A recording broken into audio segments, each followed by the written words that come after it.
What up, what up? Happy Tuesday. Guys, what is going on? I'm Shadell, co-host of Paging the Simpsons. I'm joined by my lovely wife, Lauren. Feeling excited, trying to be excited. I was feeling a little bit mopey, like I don't really feel like recording with everything that's still going on in the world today. But gotta. My bad. Gotta. Your chair bumped me. Gotta record. Gotta keep consistent. Gotta be normal in this, like, these weird situations of being in a during a pandemic, and also a divided country among everyone versus racism. Yeah. to put it simply. I'm personally in the stresses of figuring out reopening steps and all of this stuff, which is made more complicated for reasons that I cannot say yet. But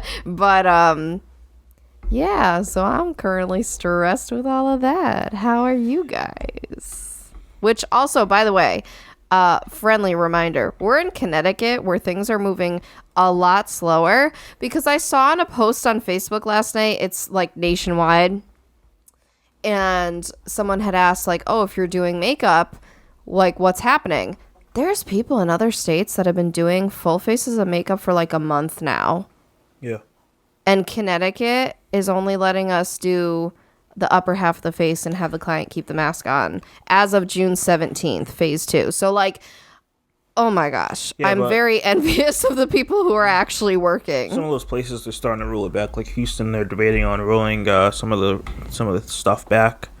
I genuinely hope that doesn't happen here if we open stuff, because that'll be detrimental. Yeah. So that's what I'm dealing with right now. How about you guys? I mean, they're not going to say anything back. It's called they can respond to us on social media or emails. Wow, way to be engaging. You're like, how about you guys? I'm like... Also the people who watch on YouTube. Crickets. Rude. Crickets. That's all I hear. Rude. Crickets. All I hear is you don't want to engage with your audience. Okay. Terrible. Okay. Terrible. So as we move towards trying to get out of this news, it just keeps coming back. So we got a couple topics we're going to hit on that relate to the current injustices that are happening, that are being brought out in the world, especially this recent case. Well, I want to talk about this recent case later in this episode about Rayshard. I'm drawing a blank on his name. About this guy that died this past Friday to police. Yeah. We're gonna talk about that one, because that is I was really hoping we could, like, kind of mosey out of it, because being a black person and talking about this, it's like I'm living it times two, where it's like it's constantly in the news, and then I'm just like, I don't really want to. I don't stop. Rayshard Brooks. There we go. So we're gonna talk about him later. Before we get into it, I just want to say, this is just coming as a fan, and if you guys are familiar with the show This Is Us, they lost a really great writer this past week, and that was Jazz Fly. For those that are familiar, man, I knew Jazz since, like, back a long time ago, when YouTube was like a cool place to be, and now it's all like formulated and all that stuff.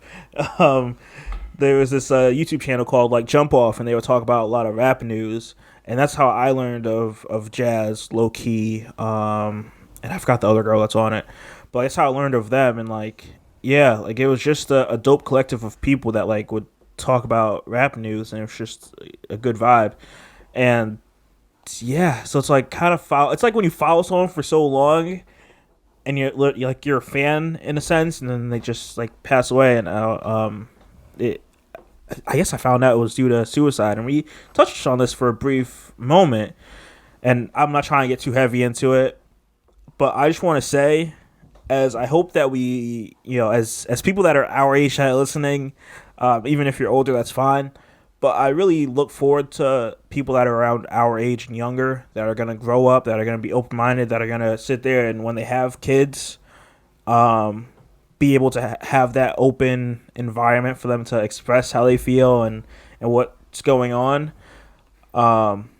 because I just feel like that's needed, as I'm starting to realize how a lot of my, not even friends, like acquaintances or friends of people are like passing away, and it's not due to drugs, and it's not due to a car accident, and they're just it's just a suicide. It's really starting to have me like look at things differently, as like, what can you do to be a better friend? There's a song from Royce da 5'9" that I played for you, and that I feel like everyone should listen to, is a Strong Friend.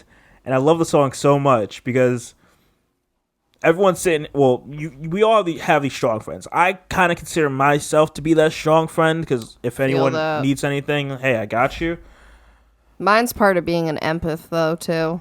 Mine is like, I'm the person that always has the strong face on, even if like I'm going through crazy depths of stuff, but also I'm just an empath, and so I'm always there for people, and I always want to be there for people even when I'm not so great, which I've found out is not always the greatest thing to do, because then you're just making yourself even more not great. Like it's kind of the whole philosophy, you got to put your own mask on before you put on the mask of the person on the airplane. So, but yeah.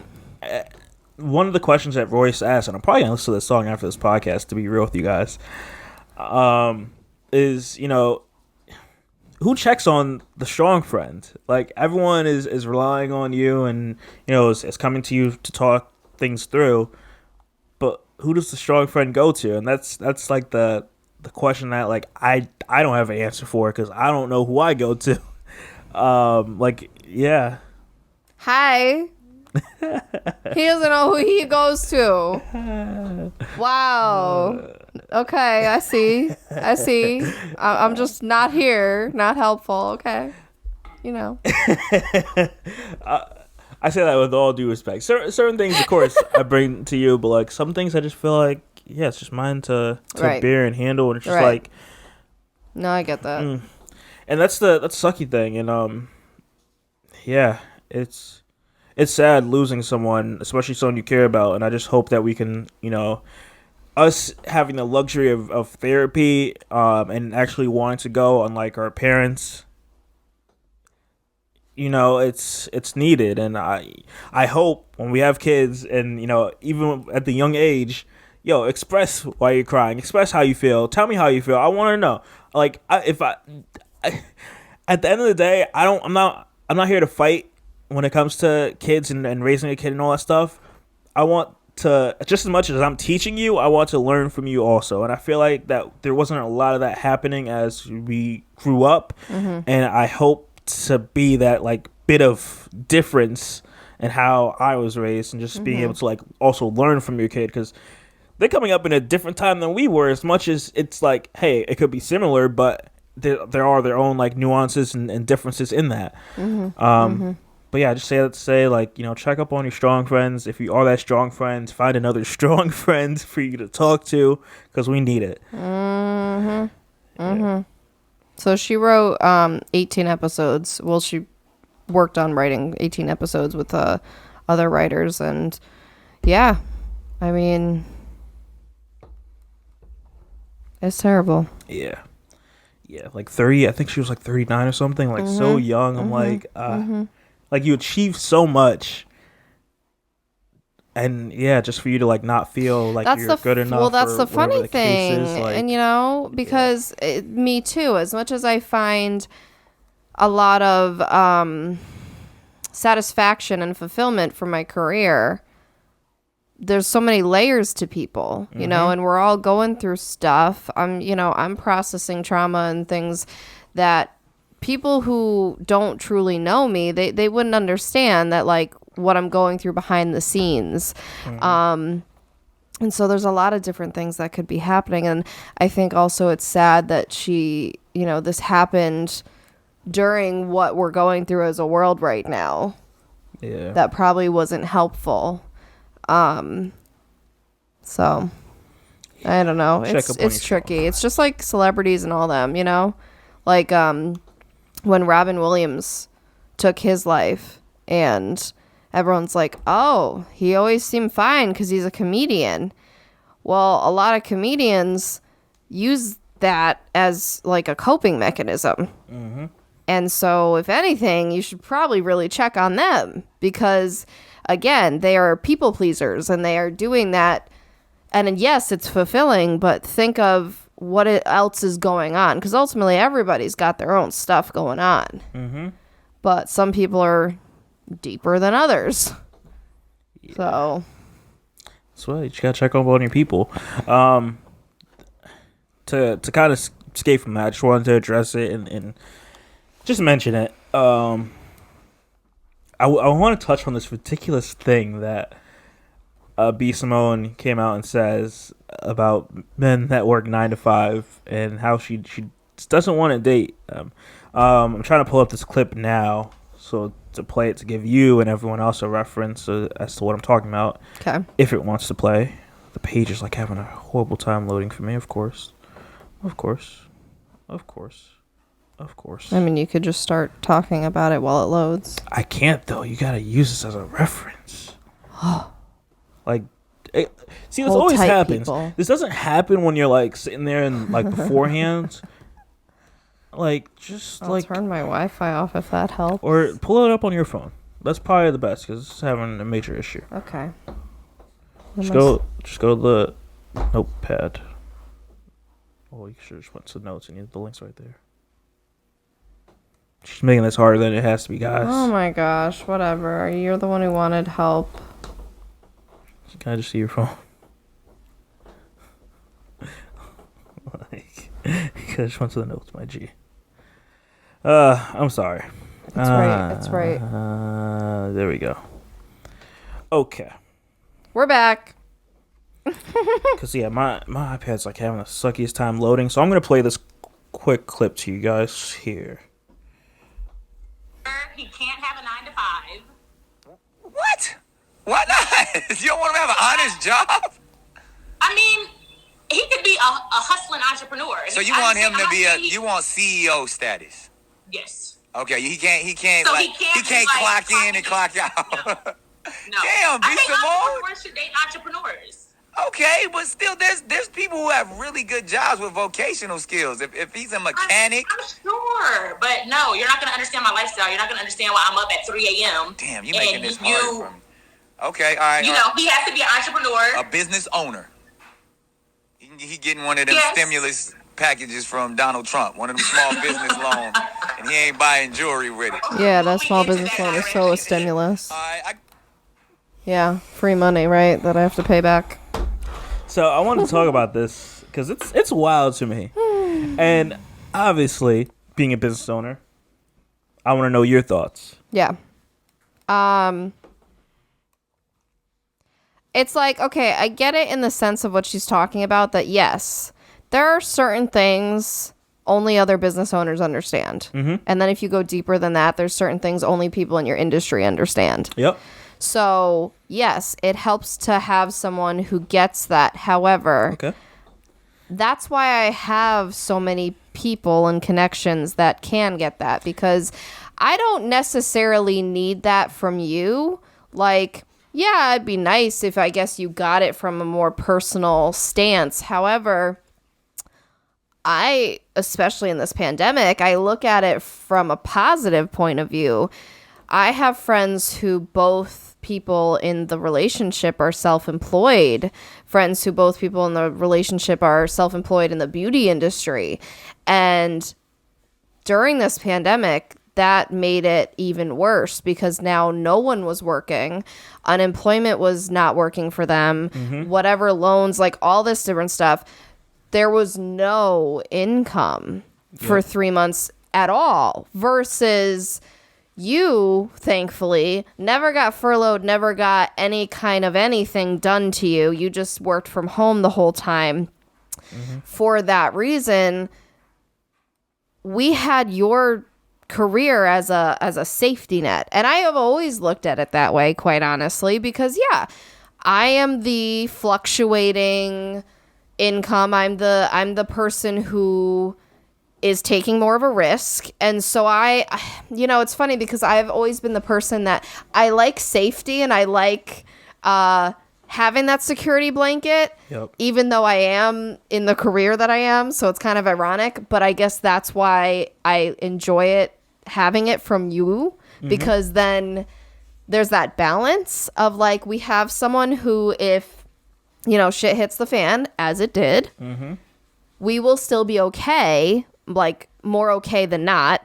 And then, you know, I can still do my thing. Now, I appreciate that although you don't understand it from an insider's point of view, you're still the amount of supportive I need. So, like, I guess that can sometimes be an issue with people, is maybe if they don't understand the hustle or they don't understand the passion or whatever it is that the person who's self-employed is doing.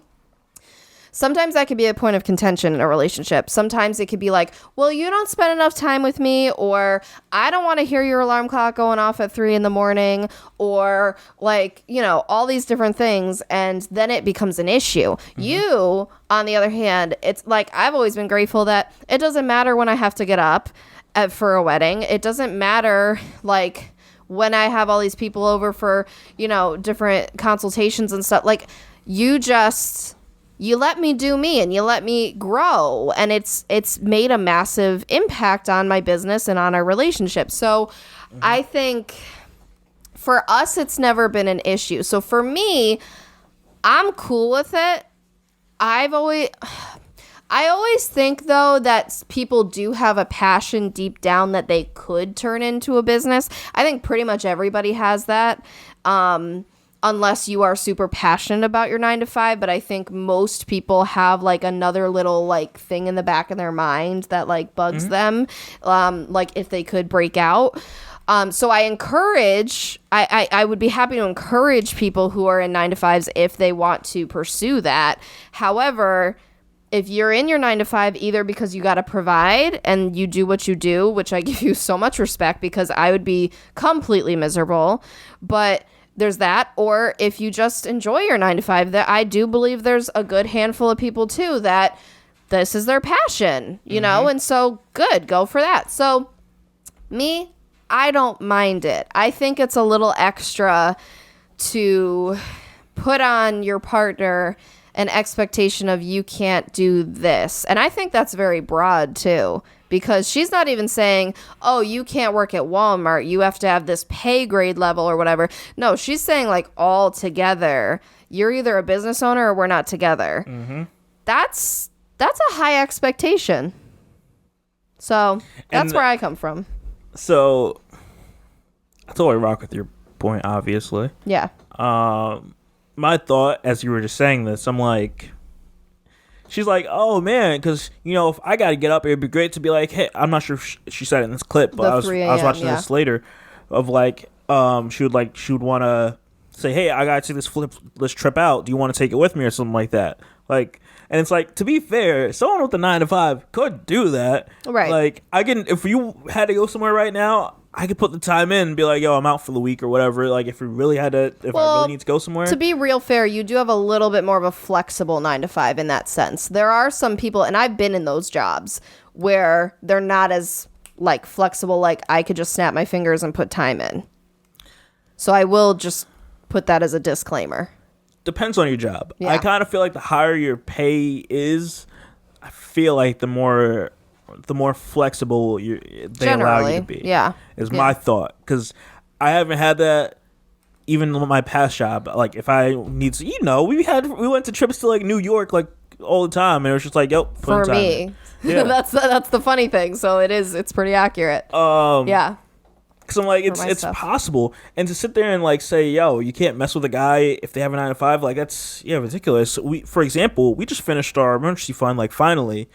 And we're working on our like, you know, finally trying to save for a house. But as being two people that like have their own business, you're saving a lot more in that emergency fund. Like, true. Like, true. Right. Because we ended up choosing a 4-month emergency fund just because we wanted to move on to the house fund. We still have a cushion, but we don't have like 6 months like is ideal. And, you know, our financial coach was saying like, too, if you guys were both self-employed, then you would need even longer of like an emergency fund, because think about it. And here we are. Like I said, perfect example. Yeah. It happened. Life showed us that it's like, you need that emergency fund, and if you're self-employed, you may very well have to use it all. You don't know. Pretty much. So I personally am grateful for having a balanced relationship here of jobs. But it's like, my next thought is, dog, like, okay, I get it. Like, I would love to very much, like, you know, have my own business and rock my own stuff and all that. But it's tough. And it's like... That's an understatement. It's tough to do. So I can't knock someone that chooses to go the corporate route. Because, dog, what I'm doing in the corporate thing is the same thing I would do if I was an entrepreneur and just rocking my own way. I'm just choosing a safer option to me. Where I can just, like, move. More like, consistent income and hours and all that, yeah. I rock out in this space. Like, which is great. I kill it in this corporate space. Like, from like, you've seen it in this relationship where it's like, in the early stages, if you guys have been listening to this for a long time, like, I started out in Target. When I first got the job at Target, I'm like, dog, this is only temporary for me to get enough experience for me to then get to my next job. Oh, I've had so many of those. I can easily transition to a better paying job, and I already knew this. So my next jobs have always been like a move where I'm like, okay, I got this, I can move better. I got a next job at, I don't think I ever mentioned it, but at Verizon. And the like call center. Yeah, at a call center. I feel like I mentioned this maybe early stages. Yeah. And like, I'm like, yo, when you got a freaking huge national company as the business you worked for, that's going to bring a bunch of people to be like, huh, this person is interesting. If Verizon picked him up, it's worth getting him. And that helped me get in the door for my next job. It's just, for me, I've always had a plan when it comes to looking for jobs and what my next move would be.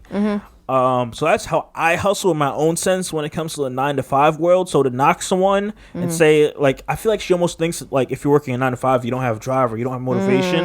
And that's not true. Like, I bust my butt and hustle, like, every single day I work. Like, to say that makes no sense. And that's just generalizing everyone that's in the workforce. Like, you can have these lazy entrepreneurs, too. It's like, it doesn't matter. That's very true. That's very true. You know, and I think it's very valid when you say, like, this is where you thrive and stuff, because again, that's where we are obviously in the fields we're supposed to be in. Because for me, I mean, personally, if I had to be in a 9-to-5, I feel like my life would just not have purpose, and I feel like I would be drained and stuck and depressed, quite frankly. I feel like I just would not be thriving, because I thrive as an entrepreneur. I thrive as someone who has to run all of this, and under pressure, and in specifically, obviously, the industry I'm in, because it's my passion. So, like, I feel like if I had to do that for 40 years, that would just not be a good setup for me. Similarly to you, it's like, you know that this is your thing, okay? The opposite. If you had to do all the stuff that I do, you'd probably go insane. You'd not be happy. You'd not feel fulfilled. You'd be overly stressed, and you'd be like, why am I doing this? Like, it's... Yeah. And I think that's important to understand is, as long as you are aligning with what you're supposed to do and what gives you happiness and fulfillment, and yes, obviously we're all gonna get stressed from time to time. Obviously we're all gonna pull out our hair and say, why am I doing this? You know, like, for example, from my point of view, are you really an entrepreneur if you've never done that? Like, come on now. So, like, we're all gonna still have those moments. However, overall, if it should be giving you purpose, fulfillment, happiness, satisfaction, whatever. So yeah, and I think that's important. So as long as you're doing that, it doesn't matter, because I would much rather you be in a 9-to-5 and be satisfied rather than force you to be something you're not, be an entrepreneur, and be unhappy. It doesn't make sense. Yeah, one of the reasons I probably could never do what you do, because so working at Target and working at Verizon taught me one thing: I hate dealing with the general public. Like, people that, no offense to all of us, because we pretty much are all the general public. Right, we're all consumers. yo, the people that you deal with, like at the call center, or, you know, these people that you talk to at stores if you work at retail, yo, some of them are stupid. Retail, not saying these people that still podcast all that stuff. No, but listen, guys, everybody, I think at one point in their life needs to have a retail job to truly understand. Like, really, it's a whole other beast. The stories I have for working at a call center have been crazy, though. Like, I've had women cry on the phone because they had no one else to talk to, and like I was just the person, and like at Verizon they have a rule where you can't like hang up on the person. Right. So of course I gotta let this ride. Yeah. You know, I've had people ask me what my race was, like just different things. Just I'm like that don't even pertain to the call. Just so many different weird situations. Yeah, so I learned I didn't want to deal with the general public after those two jobs. So I'm glad where I'm currently at, it's more business facing, and I like that a lot more because people, there's issues and you're still dealing with, you know, the not so common sense of some people. But for the most part, it's like, okay, you're able to weed out everyone. At least, you know, everyone in some way has a degree or has some type of experience, or you're not dealing with just any old anybody. Well, and there's more professionalism because you're B2B, so you're like business to business interacting, like you said. It's not general public. Can't go and swear at me and all that stuff. Right. It's not like, you have to maintain some level of professionalism on both ends. I gotta say, I don't think I answered it, but I probably wouldn't if I was in the situation of like being being a business owner and being like, no, I don't want anyone that's not a business owner. I don't really agree with that. I look at it as no matter if you're working a 9 to 5 or you are a business owner, like can we build like at the end goal if what you're doing is not bringing in money for us to, like, you know, for example, we just said how we just save for emergency savings, we're working towards a house down the road. Like if I'm with someone and like regardless of if you're working a 9 to 5 or you have your own business and it's not bringing any money in, no matter which option you're doing, I don't know if we can work because I'm trying to go somewhere and you're kind of holding me back, and I don't know if I like that. So that's just my view. At the end of the day, if it's not bringing in money, I can't accept you. Well, it's also very interesting because you say that, but you also were there for me still through the years that I wasn't paying us and I wasn't paying myself. It was all going back to the business, but you still saw there was potential and growth. There was actual like hustle versus just, like, let me see if this works for 5 years and just do nothing. Plus, I've always had backup jobs to bring some sort of income in. Because, see, I respect the people that can just jump and they can go like into the business without a backup plan, without a backup job or any kind of income. Good for you. But that was never that was never me. Yeah. So I've always had different various like part-time jobs to supplement so that there was always some sort of income coming in on the personal side while I grew the business, because for a very, very long time growing the business, all of my income went back into the business. I wasn't actually seeing money to use it for anything on the personal side. So no bills, no fun, no nothing. So then I got to the point where, okay, let's start paying myself this little baby amount, and let's grow it in 6 months, and let's keep and like then it grew into where, okay, this is a substantial like income now that I'm taking from my business, cutting a check, and like it's in our personal bank account. So I think you've always seen that I did that because you say that you wouldn't want someone who can't pay, but like there's a difference. Right. I always kind of made stuff work. Like even when we were looking at moving out from our parents' place, right, like you were still doing something versus if it's like, okay, only one of us is working and then I'm like left, like let's say you weren't doing anything and I'm sitting here like we're looking to buy a place, but I'm the only one paying the bills for it. I'm like, I don't know if I rock with that. We're gonna have to wait until you get yourself situated. Right. Like, and I always and that's again where I totally understand like what you said with Target, how you just did what you had to do until you could move to the next. That's exactly what all my jobs were. I've had so many different styles of jobs. I've been a CNA, a nanny, a teacher, a warehouse packer, a receptionist, like a server, all these different things that, never really brought me joy, but they brought income and they brought, again, some sort of stability while I chased the dream. Yeah. And like, it's very possible. It's hard and it's annoying. And like, there were a lot of days, whether it was nannying or whatever, I would text you and I would just be like, I feel like my soul is dying. Like, I feel like I'm like the energy and happiness is just getting drained out of me because this is not where I'm meant to be. I'm not happy here. But, I put in perspective. I'm like, this isn't forever. Like, I will make this happen. And, here we are having to remind myself of that again now after a pandemic. However, you get my point. Yeah, at the end of it, it's like her logic makes no sense. And just be with someone who is a good person. I'm like, the job isn't as important as like, how are they going to treat you? How do you guys vibe together?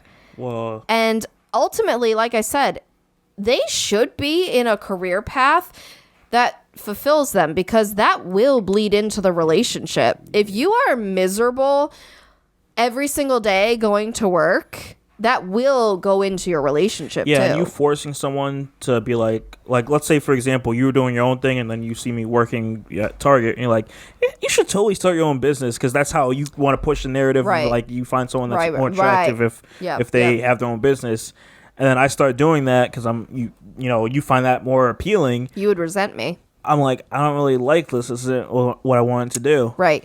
So then you're already starting an issue. And it's it's like no matter how you slice this, it becomes a pickle. Like it just in the end, individuals should be happy with themselves and fulfilled with themselves, and that could be career wise, personal wise, whatever. And then you bring that to a relationship. Like it doesn't matter. And I get what she's saying. Sure, it's nice to just be like, hey, let's go here together. But at the end of the day, I also understand as a business owner, there are plenty of things I have to do alone too. Yep. Like it's not, yes, it's so much fun to involve your partner in milestones and in like building and ideas and brainstorming. And like, it is so fun to have that. However, as a business owner, you do have to come to terms with there's a lot of things you need to figure out by yourself. I mean, it's a business. Like that's how it works, regardless. Even if you're with a person who owns another business, they could be completely different businesses. Yep. So yes, it's fun to do that when you can. And trust me, he's 9 to 5 and he's been there for different milestones and helped me figure things out and like all this stuff. You can still share that. Definitely. Whether it's on the weekend, when they have off or they take a day off to prioritize you or whatever, like you can make it work. So I think that's a sad excuse. I'm with it. I just had to share that because I'm like, what? I feel that. And I'm sure there's women and men that feel this way. So I'm sure. Just to nip it because in the butt. There's all sorts of expectations and like, what's the word I'm looking for? Deal breakers? Not priorities, but things that we look for in our significant other that we prefer. Preferences. That's it. I don't know why that wasn't coming to my brain. Yes, there are preferences, but I think sometimes the preferences can be either overly specific or not realistic. Like just again, look for a good person. That's it. An all well-rounded individual. And then go from there. So I want to hit on something next now. Now it's switching gears. Different topics. So last week we talked about the 8 can't waits of police reform, and now there has been a bill that will hopefully be signed into law. And here are some key parts of the bill. Again, it kind of sucks that now we're like pushing this, and so many people had to die for it to happen. But they're going to be revising federal laws on criminal police misconduct and qualified immunity reform. I'm trying to see. So qualified immunity, which courts have interpreted to give police officers and other public officials broad immunity from being sued if they have violated the constitutional rights of an individual. The bill would make it easier for plaintiffs to recover damages against police officers if the officer is sued and found guilty. And this is one of the things that, it's really hard to sue police officers because I think this is what's stopping them. Because I've heard so many cases where, they're like, you could try suing the police, but normally you don't win.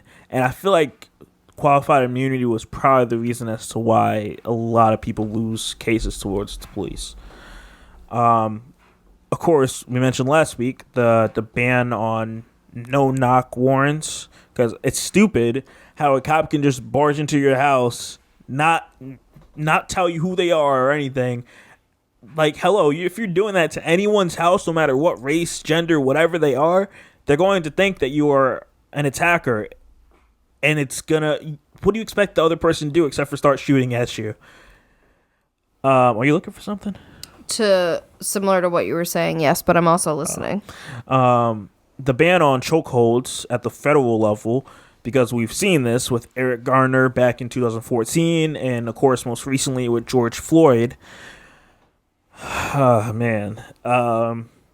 Establishing a national registry of misconduct by law enforcement officers. So essentially like a sex offenders list, but you being able to see for police officers what their past history is, what the cases are that they have against them, giving more transparency to people like us, so we know okay, this officer, don't know why he's he has 18 cases against them and all have been I don't know, declined or whatever the word would be for that. Dismissed. Yeah, there we go.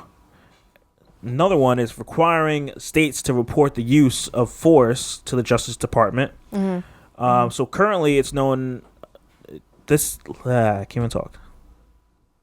It's currently known about the frequencies with which police officers currently use force, something that the bill is striving to change by mandating state documentation of use of force. Law enforcement agencies can begin to determine how often police are engaging in such actions.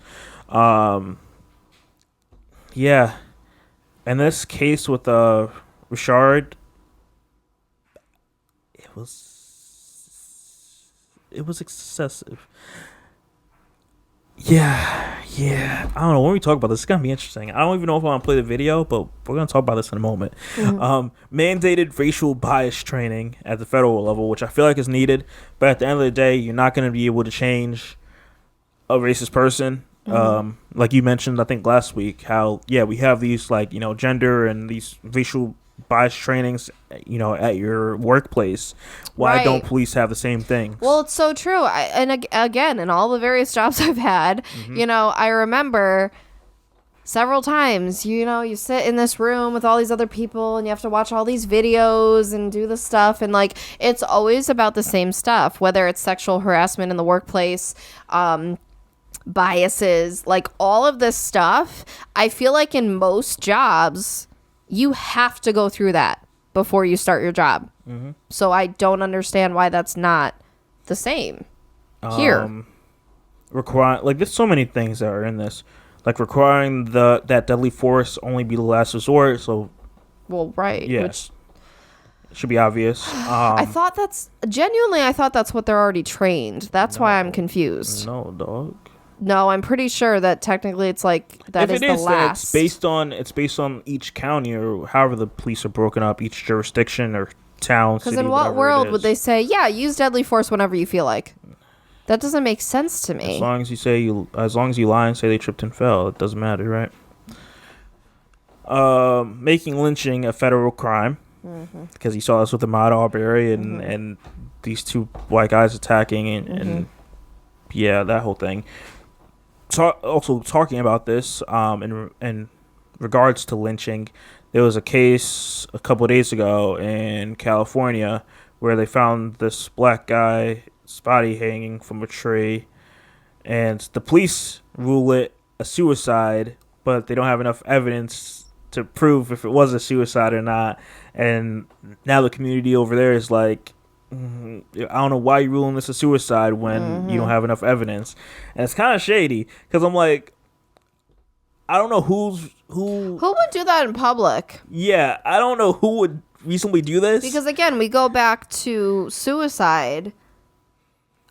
Most times it's in private. They do it in their own space. Like, I don't know who would do it. I think this was at like some park in California or something like that, I believe. I didn't pull up the article for me to really get into details because it was, but I thought that was ridiculous. And it showed, I think they were in a courtroom or wherever the police were giving like their little hearing about it, and everyone that was in there, the citizens that were there, they were like no, like that's wrong. Like, how are you saying that's a suicide so you can brush it off? Requiring police to use more body cams, dash cams, that's needed. I'm surprised that not like every jurisdiction of police have this. And then limiting the transfer of military equipment to local police departments, because some things you guys shouldn't need, like an excess of equipment, including armored vehicles, ammunition, like just the heavy stuff of like, if you're not, at least save that for the army. Like, you're not fighting average people for settings that it's appropriate. Yeah. So I hope this bill does get passed. It's in everyone's benefit, and yeah, no, the first thing that you were saying, the immunity and how like the cops all come to defend themselves and that it's hard to like go against them. I had seen something on Twitter. I can't find it right now, but I remember vaguely it was a woman, and she was basically saying, I want to say it might have been a sexual assault kind of thing. And that the cop even was like, because she, of course, was all like, oh, I'm going to take you to court, all this stuff. And the cop was like, go ahead. You'll never win. We will all show up to fight against you. And it made me like shiver. Because I'm pretty sure it was about a sexual assault kind of thing towards a woman. And that just makes me very uncomfortable. It's funny you say that. The two things I want to mention with that. There was, during that whole like riot stuff happening, there was a clip that was happening of like this police like trying to restrain some girl, and as all other officers came to like back him up, he grabbed her chest and essentially walked off, but I say ran away. And like she shouts like he just or either she did or someone that was recording the video. Yeah. So like he just touched her breast or whatever. Right. And I'm like, that's ridiculous. Yep. And I also want to mention some other video came out in Connecticut of back on Christmas Day last year of police using excessive force, and one of the cops, of course this guy was drunk and all that stuff, he was being a jerk, I totally understand it, but this cop also went to the extra measure of kicking him in the nuts, and you saw it on the camera, like on purpose. Like he didn't. It wasn't by accident. Like the guy was already on the ground. They got him in handcuffs already or whatever. And just That's extra measure. unnecessary. Since you're being a jerk, I'm gonna kick you there. That's unnecessary. Yeah. No, and it's just like, so we just started watching the last season of 13 Reasons Why, and in I think it was like the second episode, the girl that was raped earlier seasons, which I'm sure everybody knows by now, so I feel like it's not a spoiler alert. They have like these metal detectors now when they go through enter the school, and the guy, one of the police officers who was a man, scanned her chest and was getting like metal picked up, and she's like, oh, it's probably the metal in my bra, which first of all is totally believable. Second of all, if you have nipple piercings, that'll also happen. But regardless, so he wanted her to step aside, and she's like, well, I hope you have a female officer to do this. Obviously she's triggered, and rightfully so. And, he was just being a dick about it. And I feel like that's really disturbing, because we have, again, as citizens, we have the right to request an officer of our gender to do things like that, like whether it's a pat down or any of that kind of stuff, for obvious reasons. So that stuff just, it makes me like shiver because, as a woman, that's a worry. Yeah. So to lead into this, so this past Friday, this guy named Rayshard Brooks, he is 27. He fell asleep in a drive-thru of Wendy's. He was intoxicated, and police were called to handle the situation. And I'm not gonna play the audio of this clip, or at least not try to. But I guess just for you to see, as soon as you're done messaging someone as we were recording, how rude. But you see in this video, as I'm going to explain to you guys, instead of just playing the audio, police officer goes, you can see the guy, he's just laying back, like he's literally passed out. Cops doing whatever to like wake him up. The guy finally wakes up. The cop tells him to go to the side so he can like go check him out and stuff. Gives him his license for him to check his whole record stuff, whatever. Right. The normal stuff. And then he also goes and calls in backup because that's normally what police do. They make sure they have someone else just in case. Right. So all normal stuff. Not Right. saying anything's wrong here. Right. So other officer shows up to support. He goes and updates him on the situation. Then they both go over and they do like 20 minutes of conducting a field sobriety test. And that seems like a long amount of time. Yeah, but I mean the guy was obviously drunk. But yeah, so then he should just get a DUI thing, right? Well, because clearly he was driving under the influence if that's the case, because he was sleeping in a drive-thru. So this guy was like, he just wants to go home. I think his daughter's birthday was literally the day before. Okay. So he died Friday going into Saturday, because I think it was around like 11, 12 o'clock. So it bled into the next Saturday. Mm-hmm. And his daughter's birthday was literally that Saturday. Okay. That's sad. Yeah. But mm-hmm. Oh man.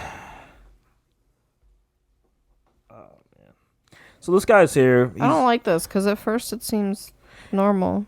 They're doing everything normal, and of course they're gonna give him a ticket, obviously. Right. But he can't drive home. He's drunk. Right. So normally, cops did nothing wrong. They're going to. You typically actually get arrested for a DUI.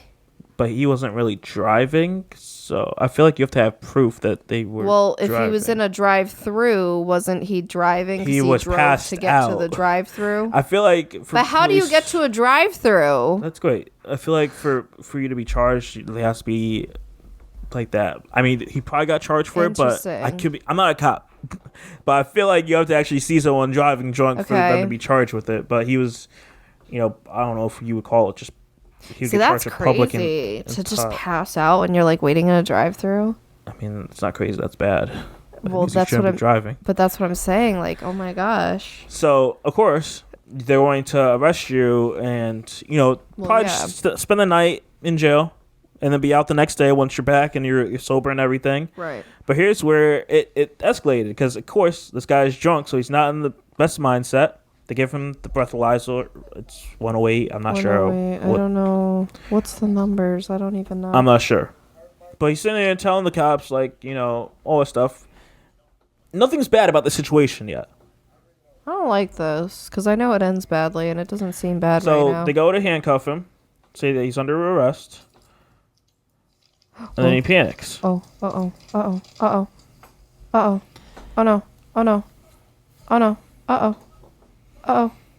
And they say they're gonna tase him. So the guy reaches for the taser. Oh no. And then he's. Oh no. Yeah. Oh no. Yeah. I don't like this. good? This is the first time I'm watching this. So Oh, no. he's fighting the two police officers, and he has a taser. He's trying Oh my to break god, off. he and got run all away. the way up. Holy shit. Oh boy. They tase him. I'm not sure if it missed or whatever, but Right? he Because runs. like, oh my god. Uh-oh. And then he shoots what looks like it was a taser, and then the cop pulls out his gun as soon as he shot with a taser. It killed the guy. Can you imagine being in that drive-thru? Yeah. And I'm pretty sure he's dead. Yeah, then the cops, more officers come, they give a statement and everything. So, there's a lot of controversy happening, and so far what's transpired with this is the police chief has resigned. She was the female one. You've probably seen her in some clips that happened over the past few weeks during all this protesting stuff. Okay. And then also the officer that shot the guy got fired. Yeah. So, what's your take on this? I want to understand. So this guy breaks free from the police, was able to obtain the taser, and is trying to get away. And it looks from the camera from the building, it looks like he shoots a taser because you can see from the light. Oh yeah. But I don't think it. I think the cop later says like it didn't didn't touch him. But the cop, like, as soon as he pulled that taser out, he pulls his gun out and then shoots him. Do you think that was justified? Okay, I will start off by saying I think this situation is a lot more complicated than the ones we've seen of people just taking advantage of their power. It's very clear he did a lot of resisting, and it's clear that they tried other measures before doing that. So I will give them credit there. I think what sucks in this case is, again, it seems like shoot to kill instead of shoot to stop. Because, and all right, I will say, I don't know how it is with a gun, okay? I don't know when It's tough. You're right, adrenaline is pumping. When you're running and aiming, and so to be fair, I could see how trying to shoot a knee out is probably really difficult. Not possible. In my mind, I think they are, or they should be trained how to. He could have shot to the side. Right, Said, like hey, freeze. Right. Like other ways first. Especially because in this case, you could argue maybe he was endangering the cops because he had the taser, but at the same time, he didn't endanger the public. He wasn't like, he was just running at this point. He wasn't like, in the car driving opposite way in traffic. There wasn't like a danger. Yep. It was more of just resisting arrest, which I get. You're still not supposed to do. So they went ahead and they did the tasing, which I think was appropriate because he could put up a fight. With two cops, he was able to get completely up and run away. Like, he was rolling around like, okay, so I get that.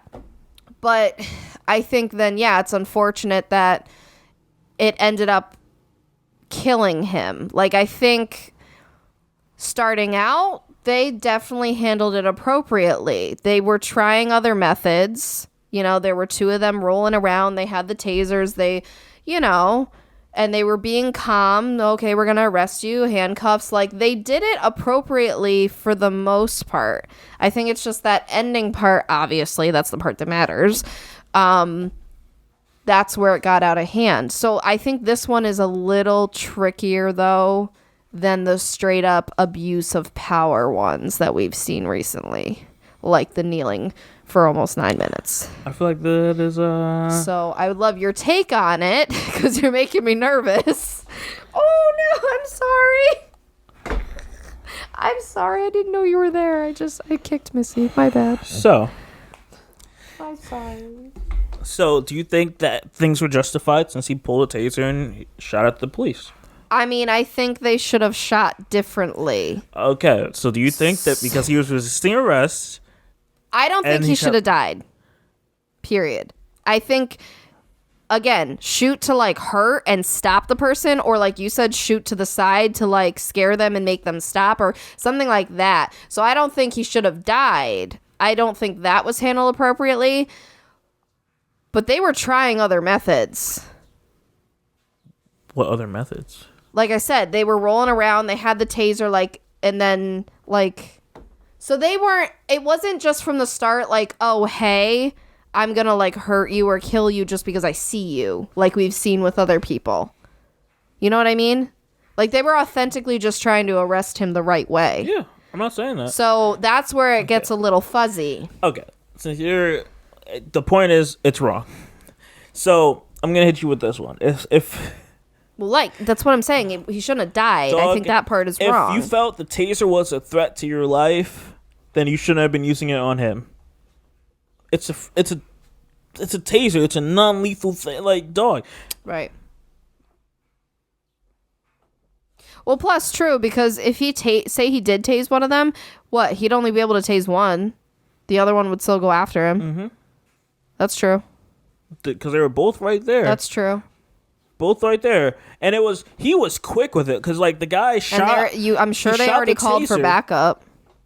I'm not sure about that one. Well, I can't say maybe. I don't know how that works. The guy shot the taser, and probably within like a second, he dropped. You see on the video, he dropped the taser and pulled out the gun. Like he did not. Like he's like, oh, you want to shoot at me?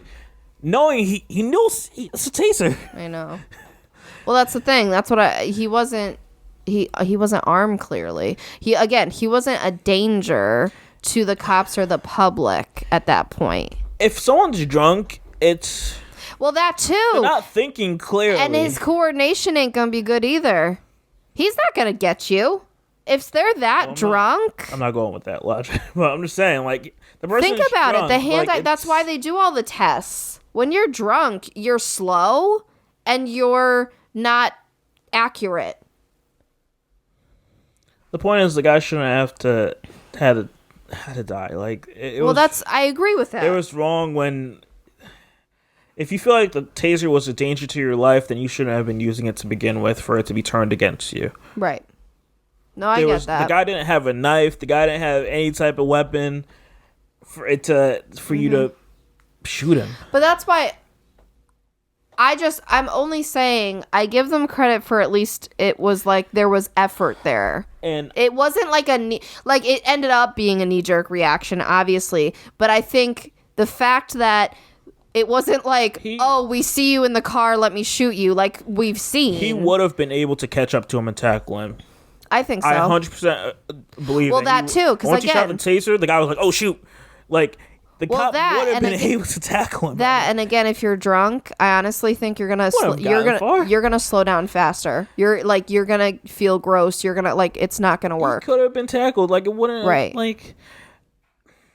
And here's so of course everyone's on different sides of this. Mm-hmm. I was looking through Twitter and I wish I would have saved the video so I could show you it, but someone replied to like a list of these threads of. This picture, white guy, similar situation, 2 police officers, and this man was able to get the baton from the cop, hits one cop, then hits the other cop. Mm-hmm. Both these cops are on the ground. Mm-hmm. I'm not sure if the one of the cops left the keys in the truck, but this white guy then proceeds to, after he just beat down both the cops, to then take the police car and speed off with it. See, and that's endangering the public and the cops. That's legit. And because he could take that cop car, because now people on the roads don't know that's not a cop. He could be like going crazy on the roads. But here's the thing.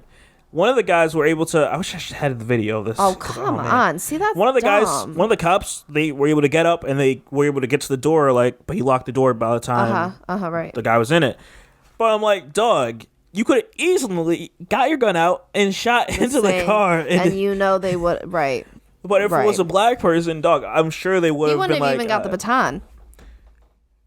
And this guy was drunk also, let me add. Like, it's literally the same situation. Oh my God, and then he was driving drunk in the cop car. This guy had his wife, or friend saying, telling this guy, stop doing this. That's legitimately, you're endangering people now. Whereas I really wish I saved that clip. Whereas this guy, he was just running away. Same situation. He was unarmed. He wasn't gonna go, run into traffic or something. He was just. I mean, he was armed with a baton. So I'm talking about. Oh my God, I'm blanking. We get what you mean. Yeah. But it's ridiculous. Like, again, at the end of the day, when I tell my friends this, I'm just looking for the same benefit of the doubt. I don't want to be seen as much more of a threat than you are. Like, stop thinking that, like, yo, he's black, he's a monster. Like, oh, shoot. Like, I gotta shoot to kill this person. Like, just like you would treat another white person and be like, man, we're on the same playing field. Don't treat me any less.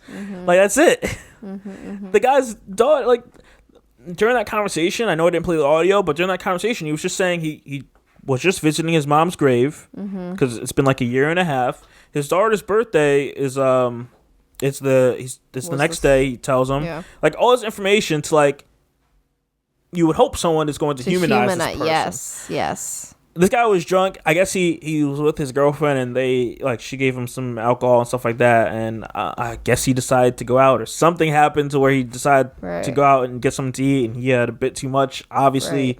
And that's how it led to him being passed out there. But it didn't have to end like that. It's ridiculous. Can you imagine being in that drive-thru? Oh yeah, that would have been so annoying. Oh yeah. No, I mean watching this happen. Well, so there's other recordings, and oh my gosh. I didn't point it out in the video, but there was one guy recording it, and he had his kids with him.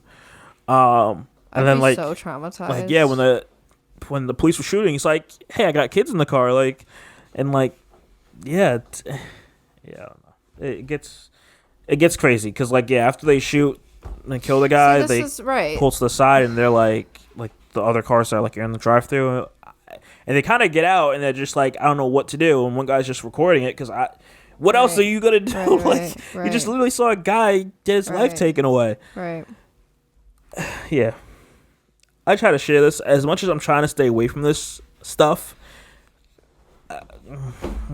What are we gonna do?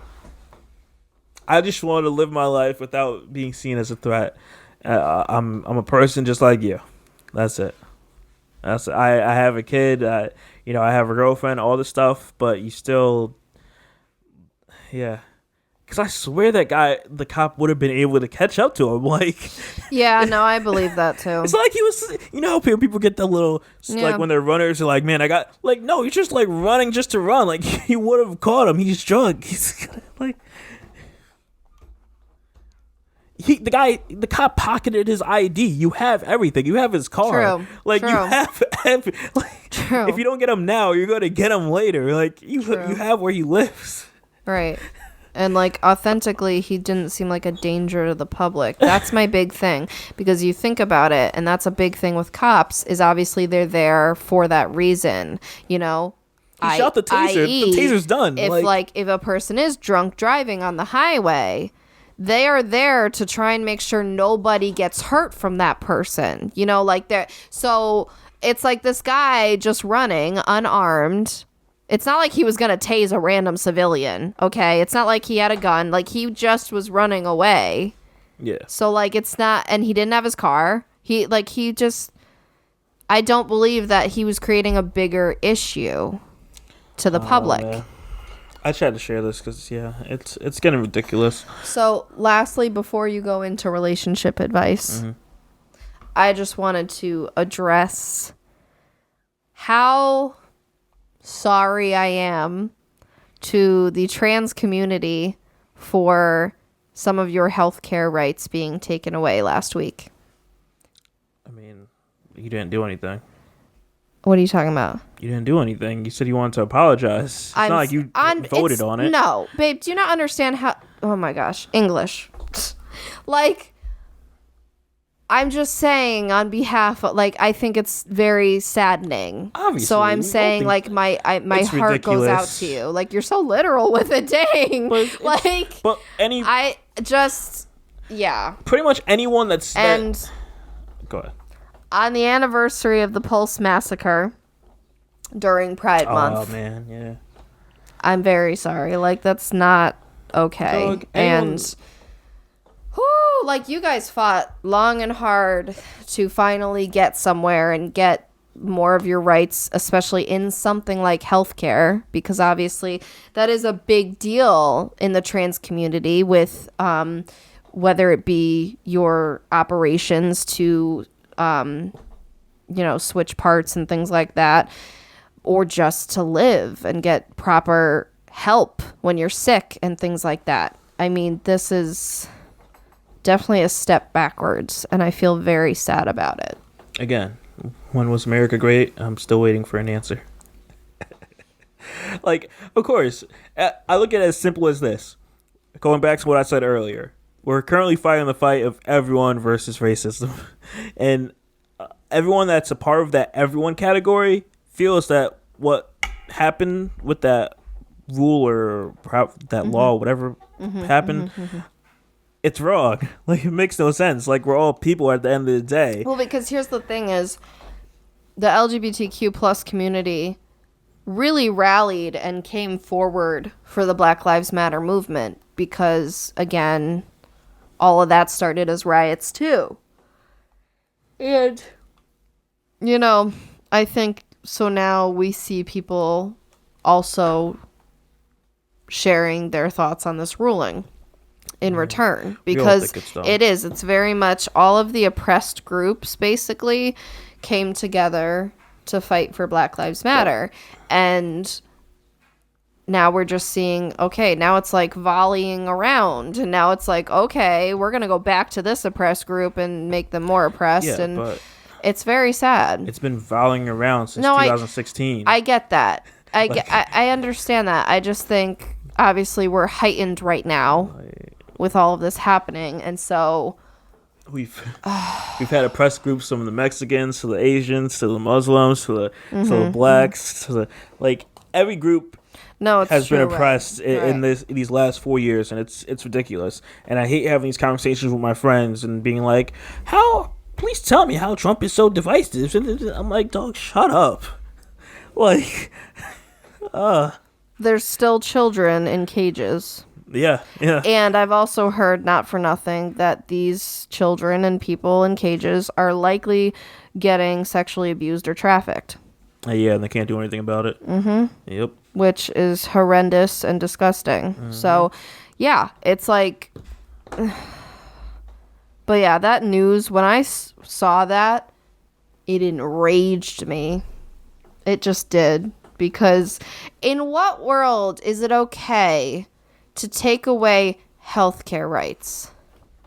As it is, our country, we pay out the butt for our healthcare, okay? Whether it's insurance, HSA, out-of-pocket fees, co-pays, we pay so much for our healthcare. So in what world do you have a right then to refuse it to me? Think about that. What am I paying for? Dog, it's pretty simple. Trump wasn't able to flip Obamacare, so it's like, well, at least I can change this. That's really what it comes down to, how I look at it. He's like, shoot, change anything that I can change. I want my name to be on it now. Like, that's it. All right, ready to hit this next one? Yes, I just had to express my grief and my disagreement. Everyone should express their grief and disagreement come November. Not for nothing. Even on the state level, because how a lot of states are handling reopening and the pandemic and all this stuff, and the pandemic in general. A lot of people keep saying they're like, remember this in November. I feel like come November, we're gonna see everybody in every field get replaced. Just because nobody's happy right now. Whether, like I said, whether it's how the states are handling it, no one's happy with anybody. So, it's going to be interesting to see how this changes. Yeah. So, on to moving on. Relationship advice here. We got relationship advice this week, guys. So, this one is about a boyfriend that proposed, but doesn't want to get married. So, this girl goes on to say, my boyfriend and I have been together for a little over 3 years. We recently got engaged in December on a family vacation, which he had planned to propose since Thanksgiving, apparently. He recently told me, not once, but twice so far, that he actually doesn't want to get married, and I should just be happy with the ring. He said marriage is just a piece of paper that legally bonds you to someone for the rest of your life. he doesn't want that. Then why are you proposing? She goes on to say, I've asked him if he would consider just thinking about it or listening. He always says the same thing. I don't want to marry anyone. It's a waste of money and it's stupid. At this point, I feel like this is just the biggest of many small problems in the relationship, and I'm not sure what to do anymore. If someone proposed to you and then said that they don't want to get married, how would you react? Well, my first question is, did you guys ever talk about marriage before this? Like, because I feel like there should have been some talk of like, what page are you on? Because this is kind of a deal breaker in a lot of relationships. If someone really wants to get married and values that and thinks it's important, and then the other person is the complete opposite, a lot of times that relationship doesn't work out very well. So that's my first thing, because usually marriage and babies people talk about before they happen. So like, yeah, because they're life changing. Second of all, if he wanted to do that, why not just call it a promise ring? Like, you didn't have to do the whole proposing and the whole dilemma and make her think you're engaged to be married. You realize that's the phrase, right? Like, engaged to be married. Like, that's, that's the rest of the phrase. So it's like, I don't understand why you could have gotten a really fancy ring, sure, whatever, and just called it a promise ring, and then that's your intention. But again, I think that should have been discussed prior to this, because I think now this is complicated. It probably was. We went through this in the past where women like to push, I want to get married, this and that, and right. And I'm sure this girl, just like many other women out there, have expressed their concerns to their significant others and said, yo, I would love for us to get married. It's been X amount of years. It's been 2, 3, 4 years we've been together. I would love for us to make this a thing. And you can't knock the girl from wanting to do that, but you also can't knock the guy from also being like, I don't really feel up to it, or whoever the partners are. My issue with this, I would totally end a relationship with someone if I was the girl in this situation. Right. And we've been together for, she says, a little over 3 years. And I'm sure they've had this conversation. I'm not going with the assumption that they never had it, because it makes no sense.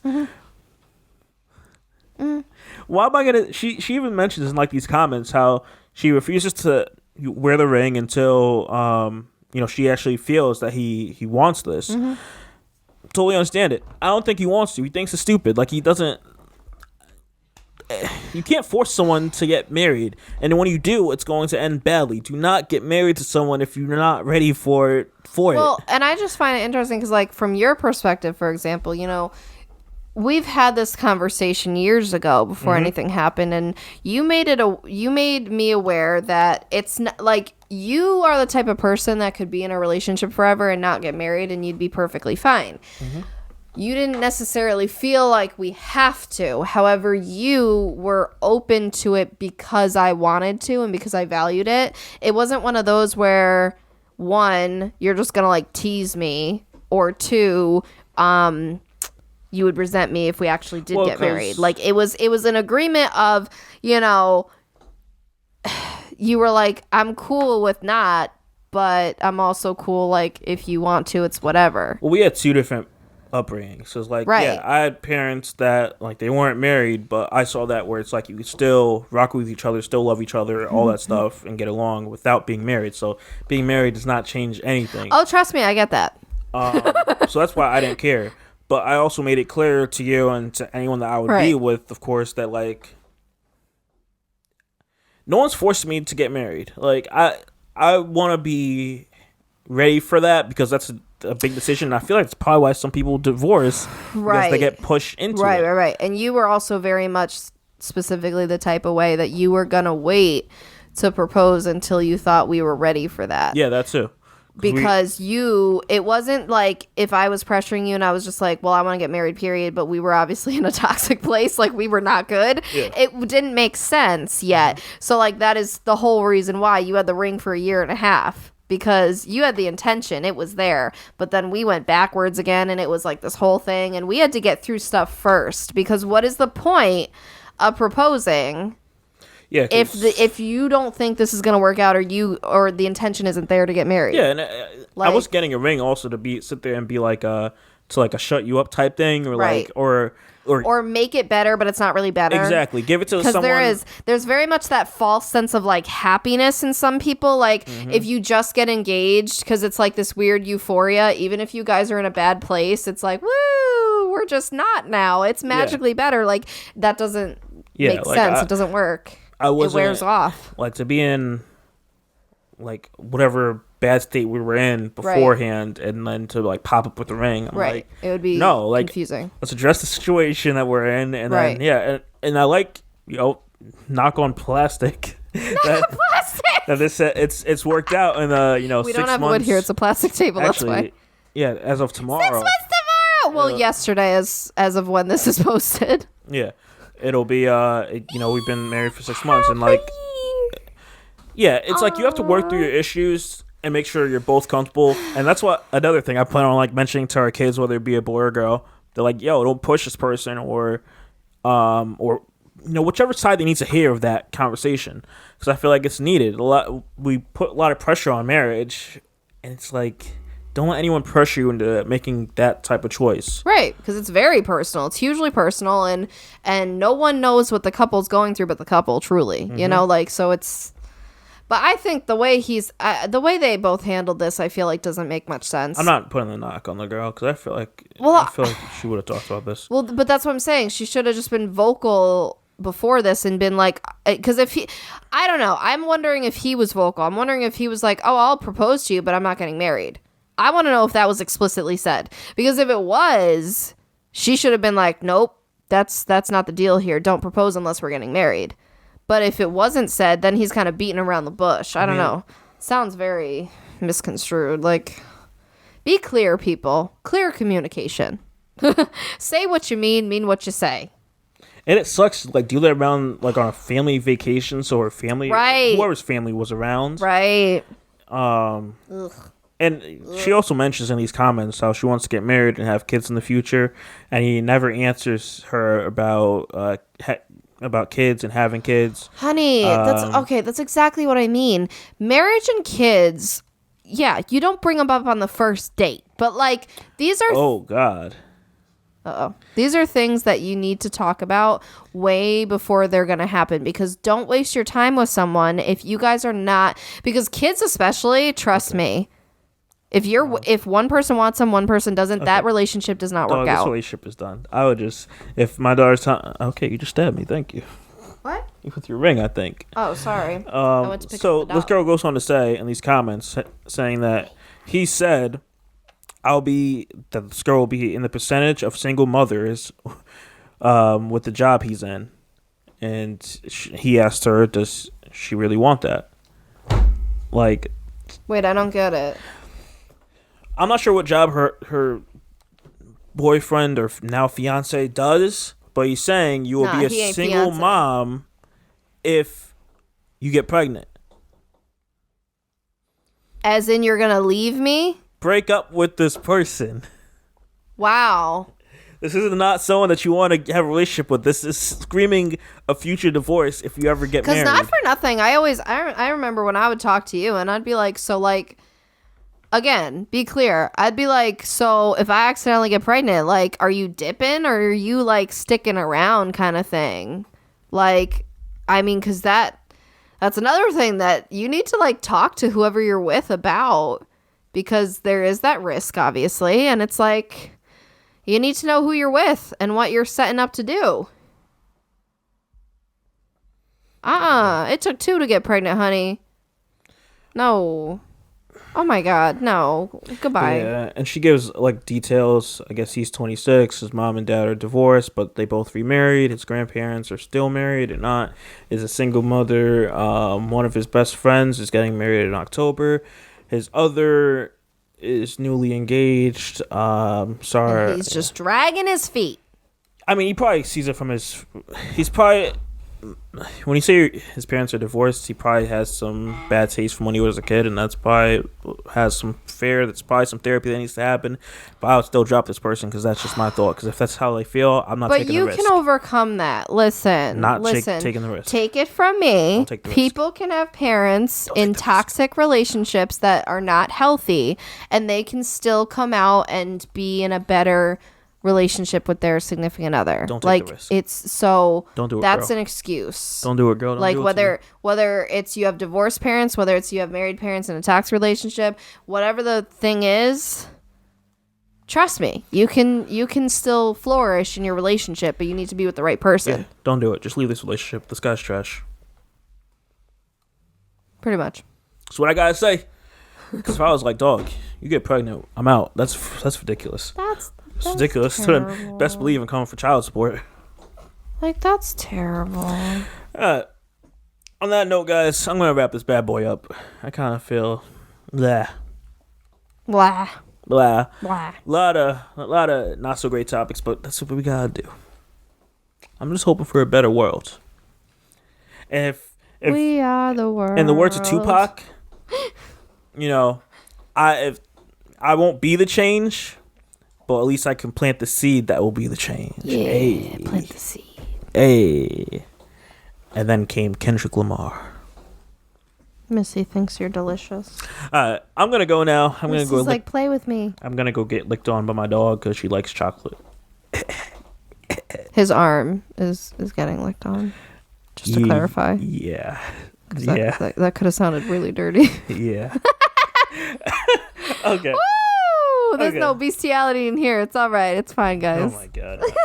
All right, I'm out, guys. Once again, I'm Shadell. Thank you for listening to this end of this podcast. I'm joined by my lovely wife, Lauren. and we will see you guys next week. Bye. Peace out.